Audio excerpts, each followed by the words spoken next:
Prince তো সকালবেলা দেখো, আজ সকালবেলা ও গাছ থেকে খেজুরের রস নিয়ে এসছে। তো রসটা সম্পূর্ণ খেয়ে পারিনি, তার জন্য আমি এটা দিয়ে এখন সুন্দর ঝোলা গুড় বানাবো।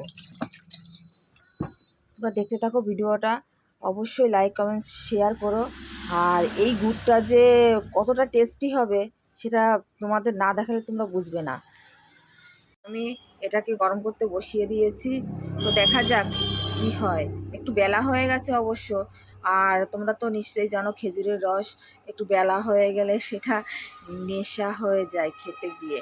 তো এটা ততটাও খারাপ হয়নি এখনও, দেখা যাক কি হয় শেষ পর্যন্ত। কিন্তু তোমরা দেখতেই পাচ্ছো জালটার বলক এসে গেছে। তো দেখো কতটা সুন্দর লাগছে দেখতে। উপরের এই ইয়েগুলো ফেনাগুলো ফেলে দিতে হবে, এগুলো ফেলে দিতে হবে।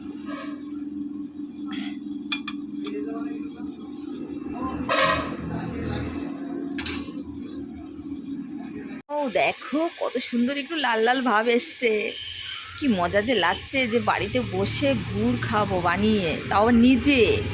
ভাবা যায়? তো যাই হোক, সারা জীবন তো বাজার থেকেই কিনে খেলাম, আজ না হয় একটু নিজেই বানিয়ে খাই।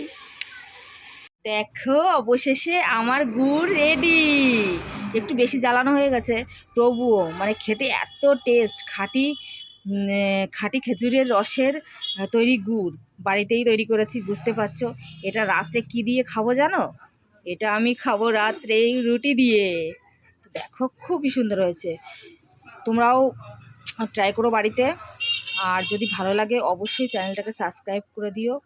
Tata, bye bye.